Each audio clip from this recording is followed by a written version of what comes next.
నమస్తే, welcome to మానిరు news bulletin లో ముందుగా హెడ్లైన్స్ చూద్దాం. వ్యవసాయం, విద్య, హౌసింగ్ పై సమీక్ష, హాజరైన రాష్ట్ర మంత్రులు, ఎమ్మెల్యేలు, అధికారులు.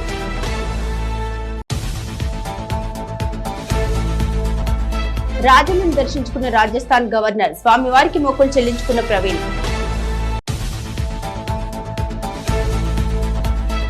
జ్ఞానానికి బొమ్మ బొర్సు బీఆర్ఎస్ కాంగ్రెస్, వచ్చేది బీజేపీ సర్కారేనన్న కేంద్ర మంత్రి. జీవోకు విరుద్ధంగా డివిజన్ల పునర్విభజన, ఓవైసీ పొన్నంల కుట్రేనని మాజీ మేయర్ ఆరోపణ. Welcome back to news.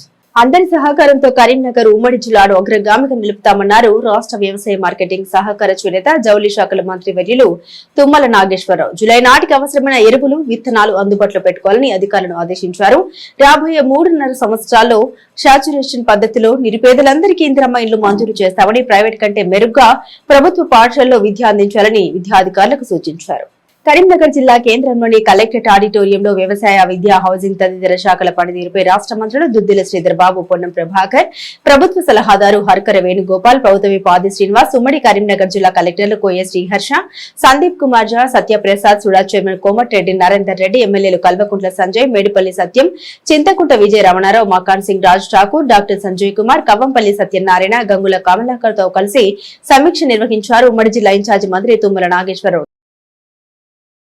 ఈ రాష్ట్రాన్ని అన్ని రంగాల్లో ముందుకు తీసుకెళ్ళడం కోసం మీ సహకారంతో తప్పకుండా ప్రయత్నం చేయాలనే ఉద్దేశంతో మొదటి సంవత్సరంలో ఆర్థికపరమైనటువంటి అంశాల మీద కొంత విసులుబాటు లేకపోయినా ఈ సంవత్సరం ప్రతి సంవత్సరం రాబోయే రోజుల్లో కరెక్ట్గా ప్లానింగ్ చేసుకొని శాఖాపరంగా నిధులు సమకూర్చుకొని గతంలో జరిగినటువంటి అస్తవ్యస్తమైనటువంటి పరిపాలనకి కొంత ఇబ్బందులు వచ్చినా, కొన్ని పెండింగ్ బిల్స్ ఉన్నా, కొన్ని పెండింగ్ కార్యక్రమాలు ఉన్నా, పెండింగ్ వర్క్స్ ఉన్నా, వీటన్నింటినీ సరిదిద్దాల్సినటువంటి అవసరం ఇప్పుడు ఈ ప్రభుత్వం మీద ఉంది.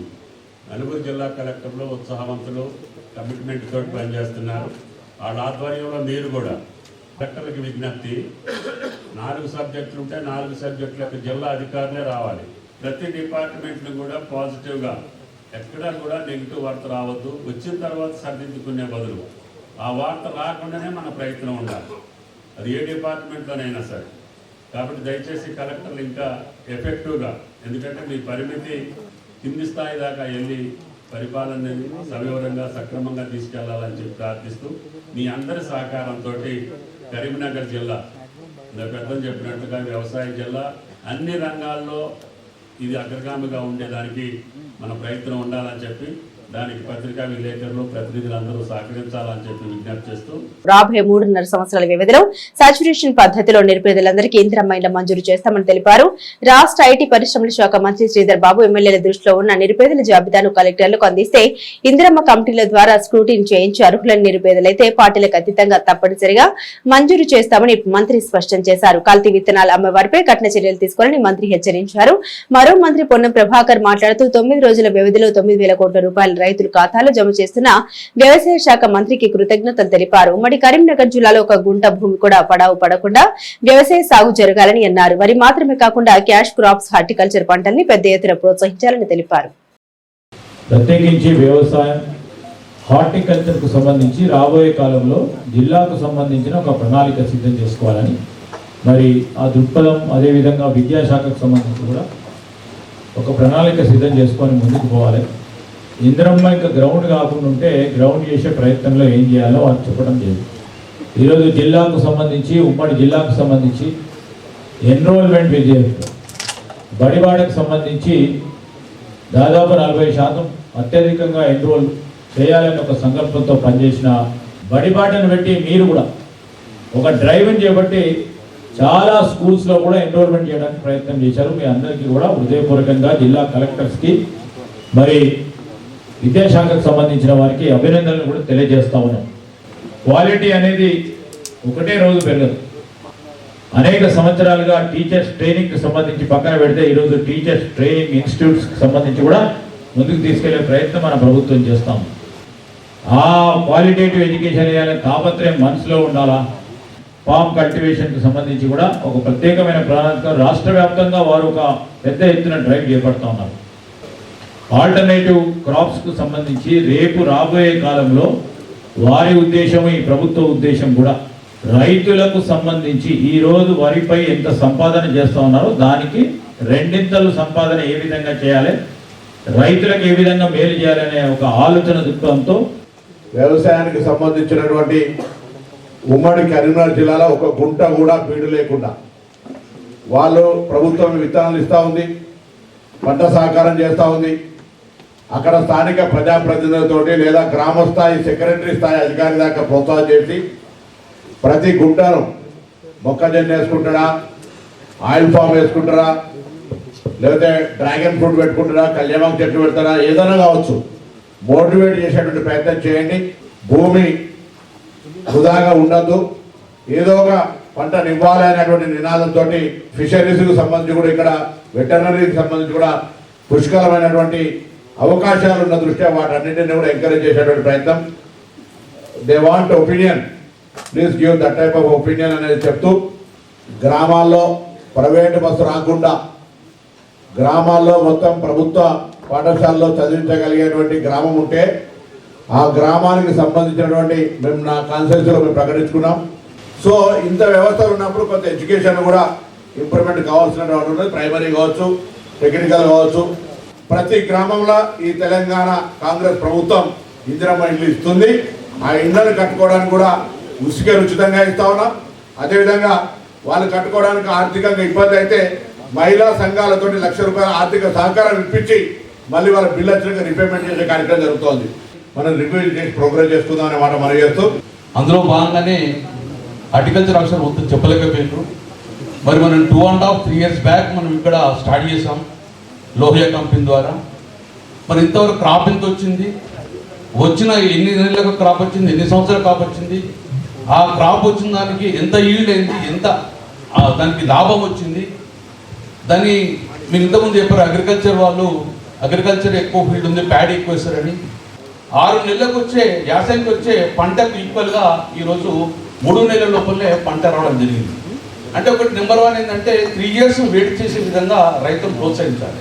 3 years వెయిట్ చేసిన తర్వాత 35 years కూడా క్రాప్ వస్తుంది. కాబట్టి అది నాట్ ఓన్లీ అతని లాభం కాదు, దేశానికి కూడా లాభం విధంగా ఈరోజు ఎడిబుల్ ఆయిల్ ఇంపోర్ట్ చేసుకుంటాం. జగిత్యాల కేంద్రంగానే కమాండర్ డెవలప్మెంట్ అథారిటీ అకాలంలో కావచ్చు, SRSPకి సంబంధించిన ఆఫీసులు కావచ్చు, ఇరిగేషన్ పరంగా దాదాపు ఆ జిల్లాలో కొన్ని ఇప్పుడు ఏర్పడ్డాయి. ఉమ్మడి జిల్లాలో దొరికితే అప్పటి రెవెన్యూ డివిజన్లో జగిత్యాల, మెట్పల్లి ఈ ప్రాంతంలో అన్ని గ్రామాలకు కూడా కాలువలు తవ్వబడ్డాయి. నేను గౌరవ మంత్రి గారు మీరు వచ్చిన తర్వాత కూడా మీ దృష్టికి తీసుకొచ్చాను సార్. అదేవిధంగా సీడ్ ప్రాసెసింగ్ కార్పొరేషన్ చైర్మన్ కలిసిన వారు వచ్చి విజిట్ చేసింది, కానీ అది పూర్తి కాలేదు. దయచేసి జగిత్యాల ప్రాంతం కూడా మొత్తం కూడా పామాయిల్ కనుమైందని చెప్పి గుర్తించడం జరిగింది. అక్కడ కూడా లోహియా ఎడిబుల్ ఆయిల్స్ వాళ్ళే ఇండస్ట్రీ పెడతా ఉన్నారు. దాదాపు 3,000 ఎకరాల పైన అక్కడ ఆయిల్ పామ్ వేయబడ్డది. అటువంటి సందర్భంలో కొన్ని వేరుశెనగ కావచ్చు, మిర్చి కావచ్చు, పత్తి కావచ్చు, పసుపు కావచ్చు, పొద్దురు కావచ్చు, ఏ పంట అయినా కావచ్చు, ఆ పంట పండించేటువంటి వేరు వేరు రకాల రైతులను తీసుకొచ్చి దాని మీద ఒక 2 రోజులన్నా రైతు సదస్సు పెట్టేది. స్వతహాగా రైతు కాబట్టి రైతులకు అదొక అదృష్టంగా నేను వ్యక్తిగతంగా భావిస్తూ ఉన్నా. ఎందుకంటే మొన్న కూడా మీరు గ్రామాలలో మండలాల్లో కొన్ని గ్రామాలను ఐడెంటిఫై చేసి ప్రతి మండలంలో ఒక 2-3 వ్యవసాయ శాస్త్రజ్ఞులను ఆ గ్రామానికి పంపించి అక్కడ ఉన్నటువంటి 4, 5, 6 గ్రామాలను యూనిట్గా చేసి మరి ఇప్పటివరకు ఏంటంటే చాలామంది రైతులకు నల్లరేగడి భూములలోనే సౌడు ఉంటుందని చెప్పి చాలామందికి తెలుసు. వ్యవసాయం గత ప్రభుత్వం మీద ఎవరు కూడా దయచేసి రాజకీయాలు చేయవద్దు. ఎందుకంటే వ్యవసాయం గత ప్రభుత్వం 2 ప్రపంచానికి తెలిసిన విషయం. ఏం జరిగిందో వ్యవసాయంలో రైతులకు ఏం జరిగిందో అందరికి తెలుసు మనం కాబట్టి మనం దాన్ని రాజకీయం చేయవద్దు. చిన్న ఒక రిక్వెస్ట్, మీరు కూడా ఆల్రెడీ చెప్పినట్టున్నారు, ఇది మా దగ్గర ఎరువుల షార్టేజ్ ఉంది, మీరు కూడా చెప్పినారు 30% ఎరువుల షార్టేజ్ ఉందని చెప్పేసి. దయచేసి అతి తొందరగా మాకు ఎరువుల షార్టేజ్ లేకుండా చేస్తే బాగుంటుంది. రెండోది, మీకు ఇష్టమైన సబ్జెక్టు పామ్ ఆయిల్ గురించి కూడా మా దగ్గర చాలా తక్కువ పామ్ ఆయిల్ ఉంది. ఒకటి అంటే రైతుల్ని ఎడ్యుకేట్ చేయడంలో ఒక ప్రాబ్లం ఉంది. రెండోది, మాకు ఫ్యాక్టరీ ఏ ఫ్యాక్టరీ కూడా మాకు దగ్గరలో లేదని చెప్పేసి అందుకని చాలా మంది చేయట్లేదు.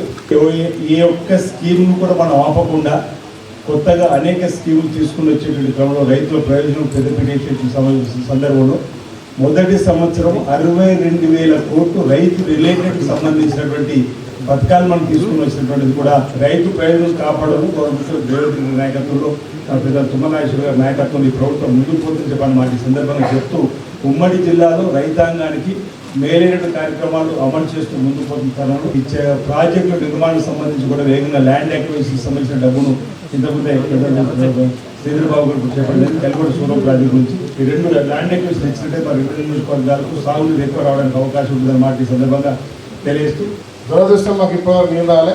మన ప్రభుత్వం వచ్చినాక ఒక లిఫ్ట్ పూర్తి చేశాం సార్. ప్రయోగాత్మకంగా చేసిన నీళ్ళు ఇవ్వడం వల్ల ఈసారి అంతర్గామ మండలంలో ప్లస్ DAT3 నుంచి మా శ్రీధరబాబు గారు ప్రత్యేకంగా నీళ్ళు ఇవ్వడం ద్వారా ఈసారి పాలకుర్తి మండలంలో కూడా మంచి పంటలు వచ్చినాయి. సుమారుగా 40,000 మెట్రిక్ టన్నుల పంట వచ్చింది సార్. తర్వాత ప్రతి గింజ కూడా మనం ప్రభుత్వం కొన్నాం. ఫస్ట్ టైం వచ్చిన సంతాలకు ఏమొచ్చింది, రుణమాఫీ జరిగింది. ఇప్పుడు రైతు సంబంధించినటువంటి ప్రతి ఒక్క దాంట్లో చాలా సంతోషంగా ఉన్నారు. అదే మాదిరిగా పామాయిల్ సంబంధించి మీరు చెప్పిన తర్వాత మా దగ్గర ఒక 300 ఎకరాల్లో వేస్తుంది, కానీ స్థానిక రైతులు వేస్తారు. అందరూ బయట నుంచి వచ్చి ల్యాండ్ తీసుకొని వేస్తూ ఉన్నారు.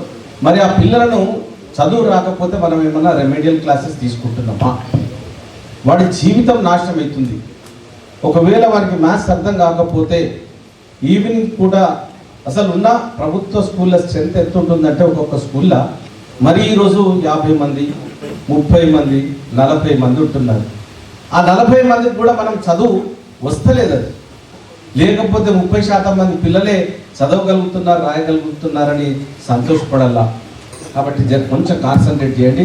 ఫైళ్ళకే పరిమితం కాకుండా అది ఏ వరకు ఇంప్లిమెంట్ చేయగలుగుతున్నాం వాటి మీద దృష్టి పెట్టి పిల్లల భవిష్యత్తును తీర్చిదిద్దే విధంగా వారికి చదువు అభ్యసించే విధంగా మీరు ఉండాలని కోరుతున్నాను. శ్రీపాద ఎల్లంపల్లి ప్రాజెక్ట్ సంబంధించి నారాయణపూర్ రిజర్వాయర్కి సంబంధించి 2 ల్యాండ్ ఎక్విజిషన్ సంబంధించి ప్రభుత్వం దగ్గర పెండింగ్ ఉన్నాయి. గతంలో ఉత్తమ్ కుమార్ రెడ్డి గారు మంత్రి గారు ఉన్నప్పుడు ఇన్ఛార్జ్ మంత్రి గారు ఉన్నప్పుడు చెప్పడం జరిగింది.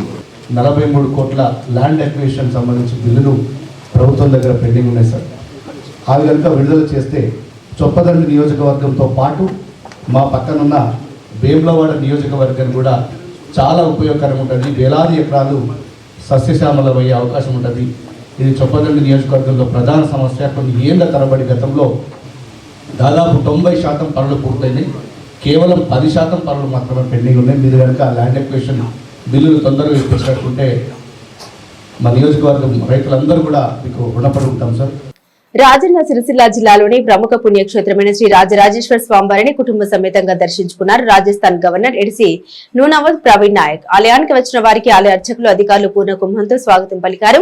స్వామివారి దర్శనం అనంతరం నాగిరెడ్డి మండపంలో ఆలయ అర్చకులు వేదోక్త ఆశీర్వదించి శేషవస్త్రం కప్పి లడ్డు ప్రసాదం అందించారు. వారి వెంట Warangal vigilance and enforcement additional SP Balakoti ఉన్నారు. కాళేశ్వరం ప్రాజెక్టు కేసీఆర్ కు ఏటీఎం గా మారిందని, అవినీతి అక్రమాలు చోటు చేసుకున్నాయని ప్రధాని మోదీ పలుసార్లు చెప్పారని, అయినా కేసీఆర్ కుటుంబానికి కాంగ్రెస్ ప్రభుత్వం రక్షణ కవచంగా ఎందుకుందని ప్రశ్నించారు కేంద్ర మంత్రి బండి సంజయ్. కరీంనగర్ లో ఆయన మీడియాతో మాట్లాడారు. కాంగ్రెస్ బీఆర్ఎస్ లో నాణ్యానికి బొమ్మ బొరుసు లాంటి వాళ్ళన్నారు. సిబిఐ విచారణ జరపాలని రాహుల్ గాంధీ చెప్పిన మాటలు ఏమయ్యాయని నిలదీశారు. కుటుంబ పార్టీలకు బీజేపీ పూర్తి వ్యతిరేకమని, కాళేశ్వరం ప్రాజెక్టు విషయంలో బీజేపీపై విష ప్రచారం జరుగుతుందని మండిపడ్డారు. 38,000 కోట్ల ప్రాజెక్టు 1,20,000 కోట్ల అంచనాలు పెంచి కేసీఆర్ కుటుంబం 1,000 కోట్లు దోచుకుందన్నారు. కాళేశ్వరం విషయంలో ఇది ఒక పెద్ద అవినీతి ప్రాజెక్ట్. కాళేశ్వరం అనేది అవినీతి ప్రాజెక్టు. కేసీఆర్ కుటుంబానికి ఏటీఎంగా మారిందనేది జగమెరిగిన సత్యం, నగ్న సత్యం. 11 సంవత్సరాలు ఒక దేశాన్ని నీతి నిజాయితీతో పాలించినటువంటి ఒక మహానుభావుడు నరేంద్ర మోడీ గారు ఏం ఆధారం లేనిదే ఏం తెలియందే తెలంగాణకు వచ్చి కాళేశ్వరాన్ని ఏటీఎం అని చెప్పగలుగుతాడా? కేసీఆర్ కుటుంబానికి ఏటీఎంగా మారని చెప్పగలుగుతాడా? 38,000 కోట్లతో పూర్తయ్యే ప్రాజెక్టును 1,20,000 కోట్లకు అంచనాలు పెంచి కేసీఆర్ కుటుంబం డబ్బులు దనుకునే విషయం వాస్తవం. కానీ అలా రేవంత్ రెడ్డి సర్కార్ ఏం చేస్తున్నది? అరే ఇక కాళేశ్వరం ప్రాజెక్టులో పనిచేసిన అధికారులు 100 కోట్లు సంపాదించుకున్నారు. కాళేశ్వరం ప్రాజెక్టులో పనిచేసిన అధికారులను ఇట్లా కదిలితే 100 కోట్లు వస్తున్నాయి దగ్గర. నేను మళ్ళీ రేవంత్ రెడ్డి గారు సర్కార్కి విజ్ఞప్తి చేస్తున్నా, కాంగ్రెస్ పార్టీ ప్రభుత్వానికి, మీరు దయచేసి అధికారులకే పరిమితం చేయకండి ఇది అవినీతి. ఒక ఇద్దరు ముందు అధికారం చెల్లించుకుంటాం, అధికారులందరికీ మెమోలు ఇస్తాము, అధికారులందరినీ బదిలీ చేస్తామని కాదు. మీరు రాజకీయ నాయకులను అప్పుడు అధికార నాయకులను ఏం చేస్తారో చెప్పండి. ఫస్ట్ మీరు స్టాండ్ చెప్పండి, రాజకీయ నాయకులు మీరు స్టాండ్ చెప్పండి. జీవో 12కు విరుద్ధంగా కరీంనగర్ మున్సిపల్ కార్పొరేషన్ డివిజన్ల పునర్విభజన జరిగిందని దీనిపై మున్సిపల్ కమిషనర్ జిల్లా కలెక్టర్ సమాధానం చెప్పాలని డిమాండ్ చేశారు మాజీ మేయర్ సర్దార్ రవీందర్ సింగ్. నగరంలోని ఓ ప్రైవేట్ హోటల్లో ఆయన మీడియాతో మాట్లాడారు.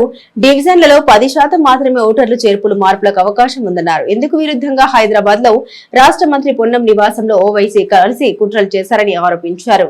ఇందుకు సంబంధించిన అన్ని ఆధారాలు తమ వద్ద ఉన్నాయని తెలిపారు. ఈ సమావేశంలో నాయకులు గుంజపడుగు, హరిప్రసాద్, తిరుపతి తదితరులు పాల్గొన్నారు. రేవంత్ రెడ్డి గారి ప్రభుత్వం స్థానిక సంస్థల ఎన్నికలు జరుపుతామని గత 3 నెలల నుండి రేపు రేపు రేపు అనుకుంటూ ఊరించుకుంటూ ఏదో ఒక రోజు ఎన్నికలు జరపవలసిన అవసరం వస్తుందనే ఆలోచనతోటి ముందుగా మున్సిపాలిటీ కార్పొరేషన్స్ వాటన్నిటిని కూడా మెర్జైన ఏవైతే ఉన్నాయో గ్రామాలలో వాటిని బైఫర్గేషన్ చేయాలని, ఆ డివిజన్లను కొత్తగా నంబర్లు కేటాయించి ఆ డివిజన్లలో మినిమం 5,000 కంటే తక్కువ ఉండకుండా ఓట్లను ఒక రూపకల్పన చేసి ఒక టెరిటరియల్ జ్యూరిస్డిక్షన్గా మార్చి ఆ డివిజన్కు ఒక రూపం ఇవ్వాలనే జియో 269ను రేవంత్ రెడ్డి గారి ప్రభుత్వం తీసుకొచ్చింది. ఈ జియో 12 ఎప్పుడు వచ్చిందంటే 2021లో ఉన్నప్పుడు వచ్చింది. ఏంటంటే డివిజన్ ఏ రకంగా చేయాలి, గైడ్ లైన్స్ అవన్నీ చాలా స్పష్టంగా ఇవ్వడం జరిగింది. ఏవైతే డివిజన్లు ఉన్నాయో వాటిలో కేవలం 10% పెంచచ్చు, 10% తగ్గచ్చు.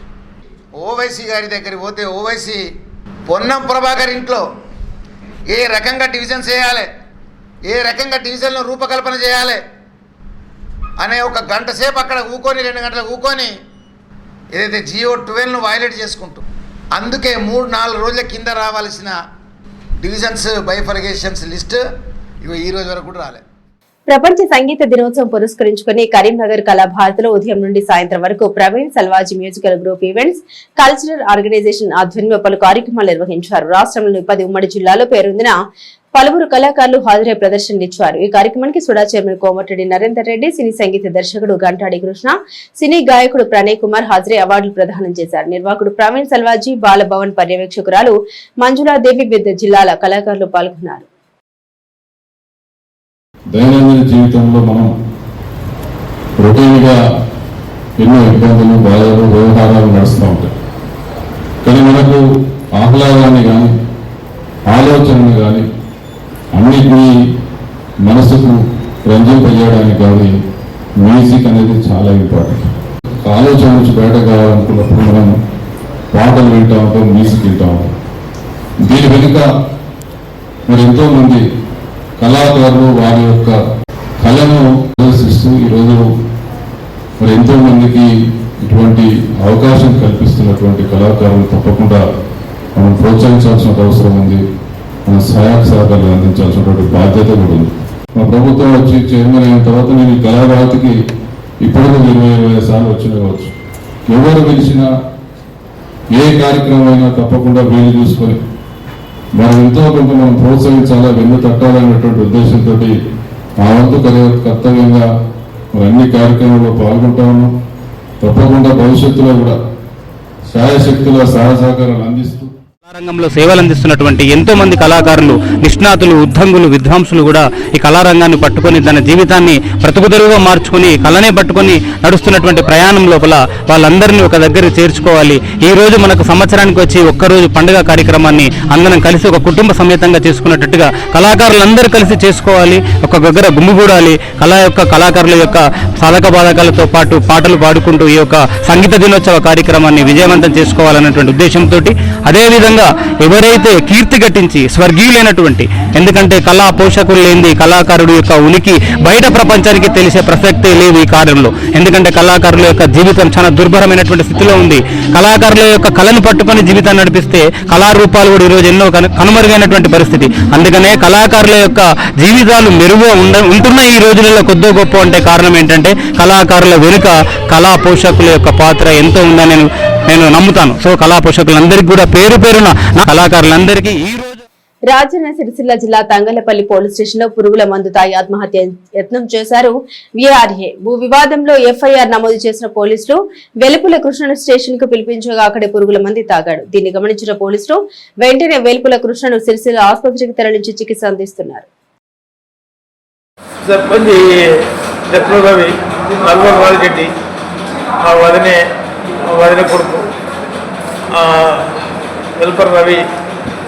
ఎస్ఐ గారు ఇది చేయబట్టి నేను ఎన్ని తాగడం జరిగింది. నన్ను పిలవడం లేదు, ఏది లేదు, కేసు పెట్టించారు. ఎస్ఐ గారికి ఏదో పైసలు ఇచ్చి అది చేసారు. ఇది ముమ్మారికి నిజం, సత్యపూర్వకంగా. ఏ విషయంలో కేసు అయింది? ల్యాండ్ విషయంలో కేసు అయిందా? అంటే దాని గురించి మాట్లాడారు. ఎవరు మాట్లాడారు? ఆయన మాట్లాడుతుంది, అందరం మాట్లాడారు. అన్నంటే జబ్బులకి తీస్తే అక్కడ తాగింది అయినా తెలియదు. ల్యాండ్ విషయం పంచేది ఉంది, దాని విషయంలో మనం డిస్టర్బెన్స్ చేసిందోనే అనిపించింది. అంటే ఇప్పుడు అక్కడ ఏమన్నా లోపల సార్ ఏమన్నా కోపం ఖర్చు కానీ అదేమన్నా మనంటే ఏం లేదు, కాకపోతే మాట్లాడదానిపై మీ మీద కేసు అయిపోయి జరిగింది పరిస్థితి అని చెప్పిన తర్వాత మీరు మాట్లాడుకుంటే మేము మాట్లాడుతున్నాం. ఫస్ట్ జబ్బుకే తీస్తే మనకు కూడా ఐడియా లేదు కదా, కేసు అయింది. అలాంటి పేపర్స్ అనేది మనకు కూడా ఆయన తాగుతో మనకు కూడా ఐడియా లేదు కదా, వాళ్ళకి జబ్బుకే తీస్తే అది ముందుకునే. తెలంగాణ పోలీసులపై మాజీ మంత్రి కొప్పుల ఈశ్వర్ సంచలన ఆరోపణ చేశారు. బల్ల కింద చేయి చాపకుండా పోలీసుల కథ నడవదంటూ కామెంట్స్ చేశారు. జగిత్యాల జిల్లా ఎండపల్లి మండలం రాజారాంపల్లిలోని ఓ ప్రైవేట్ ఫంక్షన్ హాల్లో ధర్మపురి నియోజకవర్గ బీఆర్ఎస్ పార్టీ విస్తృత స్థాయి సమావేశంలో కొప్పుల పలు వ్యాఖ్యలు చేశారు. పోలీసు అధికారులతో పాటు తమ పార్టీ నుండి ఇతర పార్టీలకు వలస వెళ్తున్న వారిపై ఘాటు వ్యాఖ్యలు చేశారు. పోలీసులను చూసి నాయకులు భయపడవద్దని, నాయకులను చూసే పోలీసులు భయపడే పరిస్థితి రావాలని కార్యకర్తలకు సూచించారు. బీఆర్ఎస్ పార్టీలో ఉంటూ ఇతర పార్టీల పాట పాడవద్దని, ఎవరితో ఎప్పుడు దావతలు చేసుకుంటున్నారో అని తెలుసన్నారు. పోలీసులకు ఎంత భయం తెలుసా? ఆయన మీద ఒక్క కంప్లైంట్ పోయినా, ఆయన మీద ఒక్క పేపర్లో ఒక్క స్టేట్మెంట్ వచ్చినా, ఆయనకు వ్యతిరేకంగా ఒక్క ధర్నా జరిగినా ఆయన రిమార్క్ రాయబడుతుంది. ఆయన ప్రమోషన్ అప్పుడు తప్పకుండా ఆపబడతాడు. అందుకనే వాళ్ళకు చాలా భయం ఉంటది, మీకు తెలియదు. మన ముందట బాగా ఫోజులు కొట్టేటువంటి పోలీసు అధికారులు ఎవరైతే ఉన్నారో వాళ్ళు ఏం సొక్క పూసలు కాదు. తెల్లారి లేస్తే బల్ల కింద చేయి పెట్టకుండా ఎవరి కథ నడవది. రకరకాల దందాలు నడుస్తున్నాయి, తెలియదా మనకు? నెల రోజులు ఒకవేళ దృష్టి పెట్టదలుచుకుంటే ఒక్క పోలీస్ అయినా ఉంటాడా? ఏసీబీ కింద ఒక్క పోలీస్ అయినా ఉంటాడా? అసలు లంచం తీసుకోకుండా ఒక రోజు గడసదా వాళ్ళకు?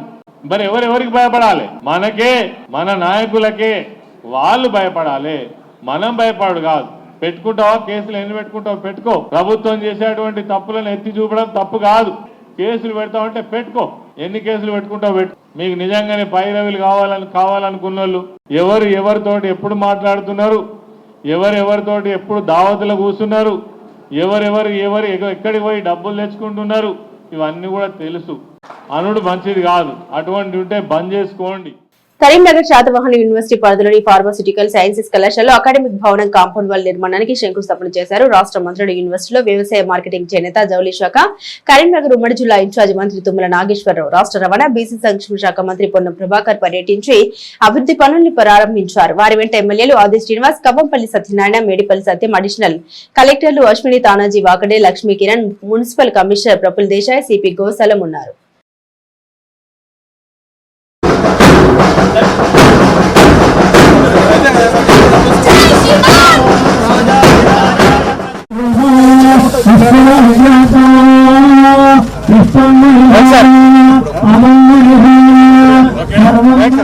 పెద్దపల్లి ప్రభుత్వ ఐటీఐ కళాశాలలోని 6 ట్రేడ్స్ తో పాటుగా అడ్వాన్స్ టెక్నాలజీ 9 యూనిట్లలో మొత్తం 456 సీట్లు అందుబాటులో ఉన్నాయని తెలిపారు ప్రిన్సిపల్ వెంకటరెడ్డి.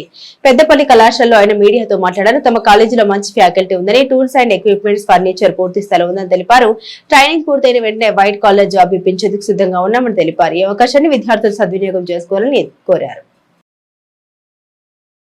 మా దగ్గర సిటిఎస్ దాదాపు 9 ట్రేడ్లు ఉన్నాయి. 9 ట్రేడ్లలో ఇప్పుడు ఖచ్చితంగా దాంట్లో కూడా సీట్లు ఫుల్ఫిల్ కావాలి.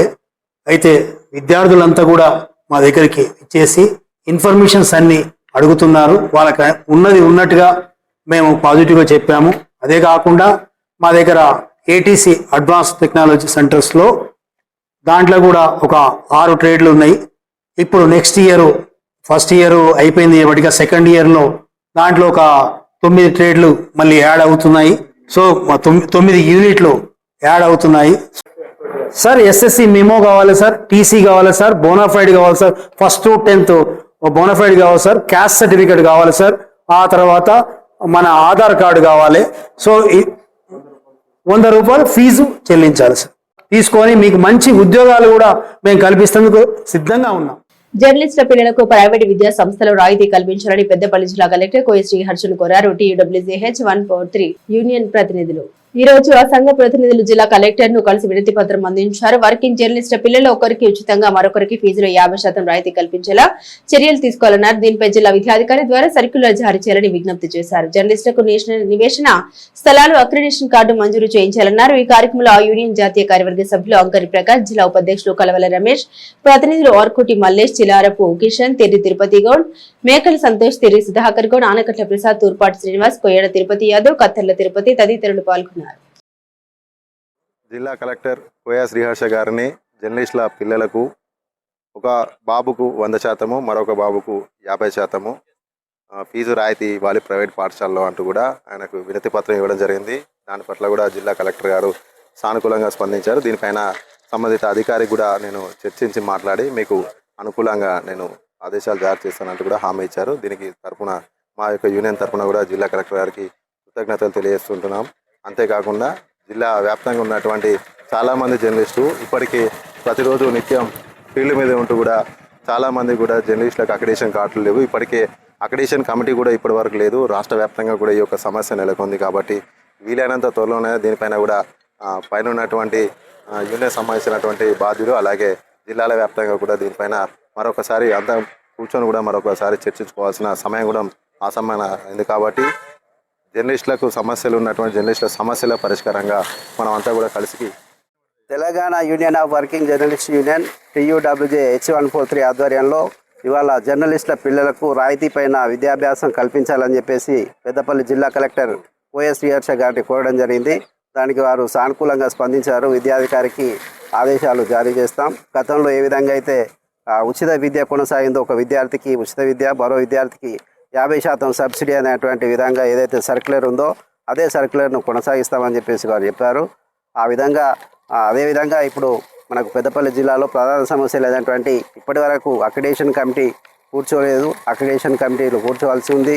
కొత్తగా చాలామందికి ఇంకా అక్రిడిటేషన్ సౌకర్యం కల్పించాలి, ఇళ్ళ పట్టాలు ఇవ్వాలి, తర్వాత ఇళ్ళ స్థలాలతో పాటుగా ఇల్లు కట్టుకునేందుకు జర్నలిస్టులకు అవకాశం కల్పించాలని చెప్పేసి కోరుతున్నాం. యోగా వల్ల మానసిక ప్రశాంతత, ఏకాగ్రత లభిస్తాయన్నారు Peddapalli Trinity model primary school principal DS Kumar. Yoga డేను పురస్కరించుకుని పెద్దపల్లిలోని కళాశాలలో పలు కార్యక్రమాలు నిర్వహించారు. ఈ సందర్భంగా Trinity primary school principal DS Kumar మాట్లాడారు.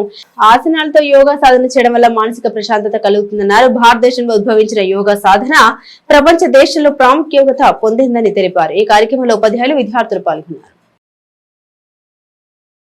వాసవి క్లబ్ సేవలు అభినందనీయమన్నారు కేంద్ర హోంశాఖ సహాయ మంత్రి బండి సంజయ్. కరీంనగర్ మైత్రి హోటల్లో క్లబ్ పిన్ బ్యాడ్జ్ ని మంత్రి సంజయ్ ఆవిష్కరించారు. ఈ సందర్భంగా సంజయ్ మాట్లాడారు. 3600 అడుగుల పొడవున్న జాతీయ పతాకాన్ని 11 చోట్ల ఆవిష్కరింపజేసే కార్యక్రమం చాలా గొప్పదని కొనియాడారు. రక్షక దళాలకు ₹1 కోటి అందించే బృహత్తర కార్యక్రమాన్ని వాసవి క్లబ్ చేపట్టడం అభినందనీయమని తెలిపారు. ఈ కార్యక్రమంలో వాసవి క్లబ్ అంతర్జాతీయ అధ్యక్షులు ఇరుకుల రామకృష్ణ మాట్లాడుతూ సేవే పరమార్థం అనే విషయాన్ని వాసవి క్లబ్ విశ్వసిస్తుందని తెలిపారు. ఈ సందర్భంగా వాసవి క్లబ్ చేపడుతున్న వివిధ కార్యక్రమాన్ని ఆయన వివరించారు. International administration secretary Garlapati Srinivas, జిల్లా governor Illandula Kishore, Siripuram Satyanarayana, Siripuram Rajesh, V101A governor Vemshetty, Kishore club ఇన్ఛార్జీల ప్రతినిధులు పాల్గొన్నారు. బండి సంజయ్ గారి ఆధ్వర్యంలో మనం ఒక వాసవి క్లబ్ ఇంటర్నేషనల్ ఆధ్వర్యంలో సెంట్రల్ గవర్నమెంట్ ఒక సైనికుల నిధికి ₹1 కోటి నిధి సేకరించి సెంట్రల్ గవర్నమెంట్కు ఇవ్వదచ్చాము. దానికి సంబంధించినటువంటి ప్రాజెక్టు కేంద్ర మంత్రివర్గ గారి చేతుల మీదుగా ఆవిష్కరణ చేయడం జరిగింది. అదేవిధంగా మరి త్రూఅవుట్ ఇండియాలోనే మొట్టమొదటిసారిగా 3600 ఫీట్ల జాతీయ జెండా మనం తెలంగాణ, ఆంధ్రప్రదేశ్లో ఒక 11 ప్రదేశాలలో మనం ఆ జాతీయ జెండా ప్రదర్శన చేయదచ్చాము. దానికి సంబంధించినటువంటి వివరాలు కూడా ఈరోజు ఆవిష్కరించడం జరిగింది. అదేవిధంగా వాసవి క్లబ్ ఇంటర్నేషనల్లో మరి కనివీలి ఎరుగని రీతిలో ఈ సంవత్సరం 2025 సంవత్సరంలో పేద ఆర్య విశ్వ విద్యార్థులకు ₹1 కోటి విద్యానిధి తక్షణ సహాయం రక్షణ కవచం కింద ఒక 5 కోట్ల రూపాయలు, అదేవిధంగా నైపుణ్య శిక్షణ నిరుద్యోగ యువతకు ఒక 1000 మందికి నిరుద్యోగము, ఈ విధంగా చాలా సుమారు 52 సేవా కార్యక్రమాలతో ముందుకెళ్తున్నటువంటి సంస్థ వాసవి క్లబ్ ఇంటర్నేషనల్. బులెటిన్ ముగించే ముందు హెడ్లైన్స్ మరోసారి. వ్యవసాయం, విద్య, హౌసింగ్ పై సమీక్ష, హాజరైన రాష్ట్ర మంత్రులు, ఎమ్మెల్యేలు, అధికారులు.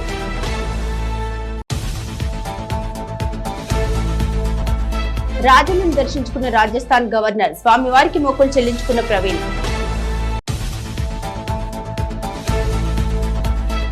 జ్ఞానానికి బొమ్మ బొర్సు బీఆర్ఎస్ కాంగ్రెస్, వచ్చేది బీజేపీ సర్కారేనన్న కేంద్ర మంత్రి. జీవోకు విరుద్ధంగా డివిజన్ల పునర్విభజన, ఓవైసీ పొన్నంల కుట్రేనని మాజీ మేయర్ ఆరోపణ. ఇవి బులెటిన్ అప్డేట్స్. మరిన్ని అప్డేట్స్ కోసం చూస్తూనే ఉండండి మానేరు న్యూస్.